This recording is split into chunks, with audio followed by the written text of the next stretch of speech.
Hello बच्चों, magnetic effect of electric current chapter में magnetic force से रिलेटेड इंपॉर्टेंट क्वेश्चन बताने जा रहे हैं। Force on particular segment of length Y. ये two long straight current carrying wire है, इसके बीच में डिस्टेंस डी है। ये इसमें फर्स्ट वायर में करंट I1 फ्लो रही है अपवर्ड डायरेक्शन में, सेकंड वायर में करंट I2 फ्लो रही है अपवर्ड डायरेक्शन में। इसमें एक सेगमेंट वाई है, तो ये वायर इस सेगमेंट पर कितना फोर्स अप्लाई कर रहा है, तो फोर्स पर यूनिट लेंथ निकालेंगे। तो फोर्स पर यूनिट लेंथ की वैल्यू होती है mu naught I1 I2 upon 2 pi D. इसको y से मल्टीप्लाई कर देंगे तो ये वायर उतना फोर्स अप्लाई करा, ये निकल आएगा mu not I1 I2 upon 2 pi D into Y. और डायरेक्शन क्या हो जाएगा फोर्स का, तो due to first wire magnetic field inward होगा और thumb shows direction of current, तो palm shows direction of force.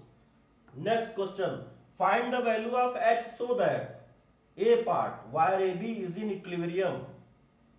B part, if the upper wire is slightly displaced along y-axis, then show that it execute SHM, simple harmonic motion, and also find out its time period. ये current carrying wire है, इसमें current I1 flow रही है और ये fix है। इससे H height पर एक वायर है, उसका लेंथ L है और उसमें अपोजिट डायरेक्शन करंट फ्लो रही है, तो डाउनवर्ड डायरेक्शन में इसका वेट होगा और अपवर्ड डायरेक्शन में ये वायर इसके ऊपर फोर्स लगाएगा। तो फोर्स की वैल्यू क्या हो जाएगी, mu not I1 I2 upon 2 pi H into L हो जाएगा। ए बी वायर है, मास M, लेंथ L है। According to right hand palm rule, ये पाम रूल से फोर्स का डायरेक्शन होगा। When system is in equilibrium, तो system equilibrium में कब होगा, जब upward direction force downward direction force दोनों की वैल्यू इक्वल होगी, नेट फोर्स जीरो होगा इस पर। तो mu naught I1 I2 upon 2 pi H into L equal to mg, तो H equal to mu not I1 I2 L upon 2 pi mg। अब इसमें इस वायर को y और डिस्प्लेस कर दिया गया अपवर्ड डायरेक्शन में, तो ये y डिस्प्लेस कर देंगे तो इस पर जो फोर्स लगेगा, फोर्स की वैल्यू हो जाएगी mu not I1 I2 L 2 पाई, इसका लेंथ L है, 2 पाई H प्लस y हो जाएगा। तो डिस्प्लेस्ड अपवर्ड, तो इसमें जो नेट फोर्स हो जाएगा F equal to mu not I1 I2 L upon 2 pi H plus y minus mg हो जाएगा। तो इसकी वैल्यू यहां से वैल्यू पुट कर देंगे तो ये हो जाएगा mgh upon h plus y हो जाएगा, माइनस mg हो जाएगा। y much less than h, तो F equal to minus mg अपॉन h इंटू y।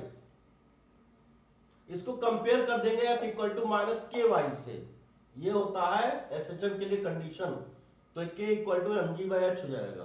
तो t equal to 2 pi under root m by k time period का formula होता है, t equal to 2 pi under root h by g हो जाएगा। अब एक क्वेश्चन है, इससे दूसरा क्वेश्चन है, इसमें इनवर्ट डायरेक्शन में मैग्नेटिक फील्ड है और ये कर्ड वायर है, इसमें करंट फ्लो रही है और ये ए बी लेंथ है, डिस्प्लेसमेंट।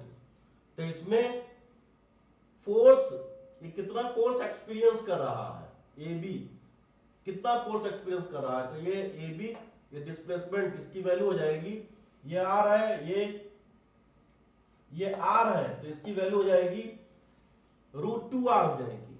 जैसे cos 45 डिग्री, ये 45 डिग्री, तो cos 45 degree equal to base upon hypotenuse, cos 45 degree 1 by root 2 equal to base r by hypotenuse A B, तो ये हो जाएगा A B equal to root 2 are.